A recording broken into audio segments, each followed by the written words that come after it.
Okay, continue with Punch. Was a story? Yeah, so I have the story of traders. See, the demolition is happening everywhere.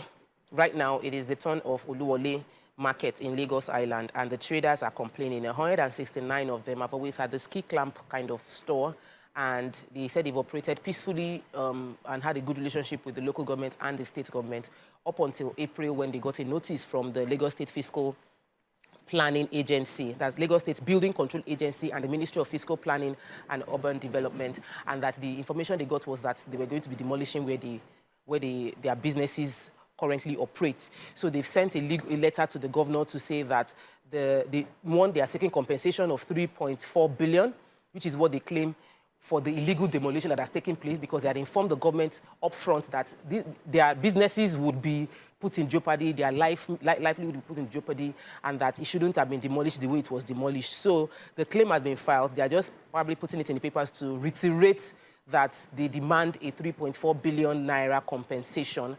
And hopefully they will get a chat with the governor, because they were expecting a meeting with the special advisor to the governor on fiscal planning, and they were hoping that based on that meeting, there wouldn't be a demolition, but there was a demolition, and now they are expecting compensation to be paid to them.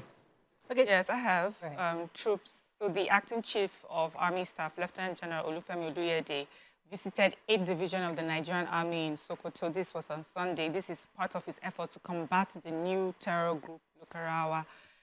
This is scary. So there is a confirmation that there is a new terrorist group brewing in and operating in Kebbi and Sokoto states.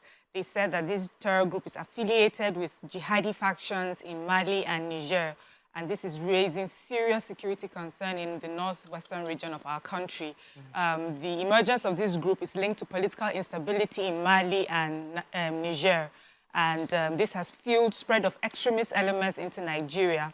They are inducting young Nigerians into this group. So this is a serious issue. And so because of this rising issue, we have our troops have been stationed, in areas in Sokoto and Kebbi states.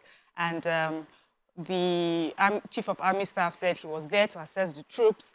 And he says that there will be challenges, but they will be on top of everything. They charge the community to also support them. He mentioned that it's important that for the community to, when they see something, say something. That if they need their support, because without their support, they will not succeed. And if the military does not succeed, Nigeria will not be secure. So it needs them to speak when they notice anything untoward happening. And also charging the military and the soldiers, the troops on ground, to do their best. He went around, talked to different communities. He even visited the Sultan of Sokoto and other stakeholders, so that they understand what it is that the military will be doing in those areas. This is scary, and I hope that they're able to clamp down on this quickly, before it becomes something that we're dealing with in addition to Boko Haram and all the other issues that the country is handling right now. Okay, as we prepare for the November 16th elections in Ondo State, the Inspector General of Police, Kayode Ogbetokun, has banned the Western Nigeria Security Network, that's Amot, from participating in the Ondo State governorship elections. According to him, they have no fear that 17 political parties will participate in the elections. And in the statement by his spokesperson, the first PRO, Miwa Dejobi, the IG said only the federal security agencies and other members of the Interagency Consultative Committee on Election Security will be allowed to participate in the elections. Furthermore, he reaffirmed their establishment that no other state-backed groups, like Amotekun vigilante groups, will be permitted to participate in the election process, which I think is the appropriate thing to do. Moving on now to Daily Sun. NAF bombs terrorist arms depots in Kebbi and Zamfara. Soludo defection rumor, Bianca, ministerial appointment unsettled Anambra's APC. Prices of eggs, yam, beans, milk continue to rise. Edo governorship and governor-elect trade wars. FCT 35 state domestic debts swell by 198.9 billion naira in 3 months. Labour declares strike in states failing to implement minimum wage. Okay, which story are we starting with? Edo drama. So the incoming governor, Governor Monday Okwebolo, and his aides are alleging that this governor should control his mouth. So according to them, Governor Godwin Obaseki is, making bogus statements. He says that they were uncooperative with him as regards the transmission committee, and they also raised the alarm that they don't know the whereabouts of the governor. He frustrated their transition committee, and now on Friday cleared government house, all the worker, he sent them away before he himself arrange bus. Now by bus, he moved. He said he did not face airport. He faced the other side by road, and he left Benin, and that they know nothing of his whereabouts. The governor spokesperson had alleged that they were not helping, but they insist he escaped. Governor on his own side, at least he's still governor till tomorrow, says that they should just leave him alone and mind their exorbitant 5 billion naira planned inauguration ceremony. And the Okpebolo side have insisted that no, that's not the truth, that the governor-elect is not interested in an elaborate ceremony, inaugural ceremony. They're also insisting that as governor, he should have organized the inauguration himself, that's Governor Obaseki. But since he wasn't willing, governor-elect is now funding his inauguration ceremony from pocket. And so they go back and forth, but we'll see. All right, another story? Yeah. So, Son? Yes, in Son, the Nigerian Air Force, and they said that they had this air component operation, Fansanyama, and they have bombarded major depots belonging to infamous bandit leader Ado Ajaero, and killed several of his fighters. They said these attacks took place across Zamfara and Kebbi states. It's a precision bombardment, according to the Nigerian Air Force. They said that it's the initial effort in the series of attacks they intend to carry out across these areas. The Director of Public Relations and Information, Air Commodore Olushola Akiboyewa, said that it would send a shockwave across criminals within that area. It will weaken their operational capacity, and that the focus of the campaign is to provide air interdiction, and that the first wave of launch of attacks have been successful so far. They also said that this would decrease terrorist activities within the areas where they have carried out this attack, which is across Zamfara and across Kebbi states, and that bandit warlord who had been terrorizing those local communities as at November 8, 2024, have been neutralized using the air surveillance and precision targeting system. So we're happy about this particular attack, and we're hoping that they'll be more successful in sniffing out or like neutralizing this terrorists that have taken roots in Zamfara. Okay. Yeah, so I have 123 days after the federal government promised to significantly crash food prices to give Nigerians some breather. From scathing economic reforms, the exact opposite has played out. This is according to The Sun. They said food prices have reached stratospheric heights in recent weeks with no sign of a possible slump. It's a lot of English to say that we are suffering. The prices of food is just going up and up and up. Nigerians are finding it hard to afford the food that, that they could before.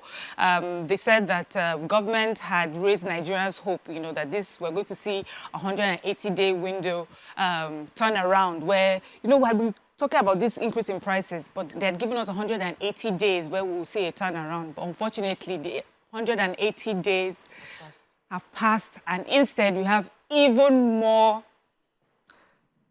increase in the prices. So, of course, this particular report goes to show us the different prices of food items in the market. A kilogram of stockfish costs 14,000, tomatoes 3,000, small tuber of yam 2,500, average size egg now sells for 250. Then we have Nigerians on the street that they interviewed. We had a particular food vendor. She says there used to be a time Nigerians would come to ask for leftovers that they gave their pets, but now they buy these leftovers for themselves.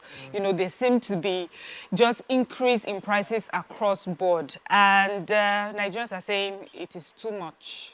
We can't take it anymore. Crate of eggs, 7,200 naira in the store. Yeah, some things have gone really up. Egg up, rice. but tomatoes have gone down. Some things are Yam even So has there come are down, things, so- no, they say eggs, yam, beans, milk continue to rise. Rice, I bought yes. yam cheaper. I know Yam I bought is some cheap. groceries. Rice, I bought oh. yam. Yeah. Rice is higher. Beans is Beans higher. You bought yam Rice, cheaper? I bought yam cheaper. Okay, it hasn't gotten to my area yet. Please get the memo. Yams are tomatoes, cheaper I now. bought it Papa very gave us cheaper. cheaper yams. Yes, I got back from you, and I also bought from somebody else who was cheaper. When in traffic, under that Otedela bridge, I bought like 4 bought it for like 10K the other day. So Please, it's, let them know in my area.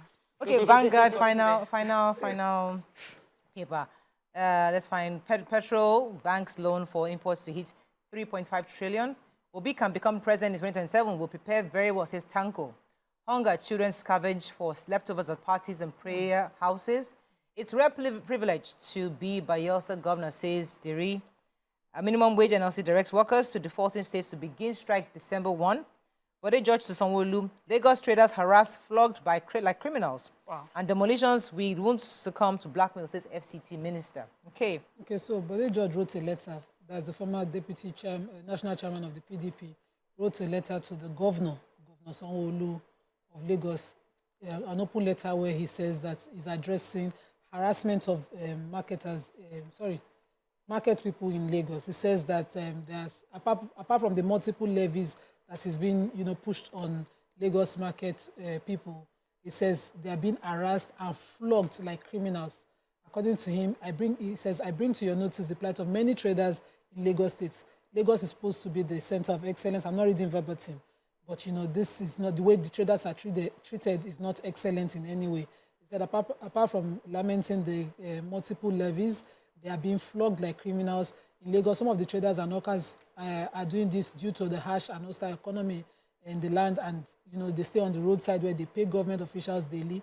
But this is because some shops inside the market go for as high as 1 million naira a year or more.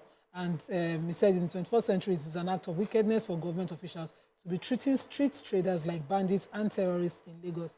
Where is our dignity? I personally agree. Let me not take the rest on the lack of dignity in the treatment of these traders. And it's a fact that a shop in the markets in Lagos can be as high. We know what is selling presently in some places, as high as 2 million a month for somebody to sell. So if you're doing wosi sales, like provisions, how do you must be adding something to it. So letters has to start writing to local government chairman. Yes. Because the governors can do this. The governor doesn't know because the shops are under local government. Yes, and so the government should please extend its... because we can't give power to governor over local government. They are empowered by its constitution. So they are the ones. It's a dignifying job. Yes. It's a dignifying thing. Easy for them. It's not something that somebody should be demeaned at. Ease of doing business. That is all we can take on front page review this morning. Let's go to shop. We're going to come back, bring in our friend from Lamata. Stay with us. We'll be right back.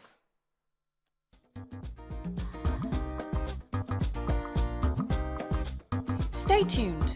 Your View will be right back.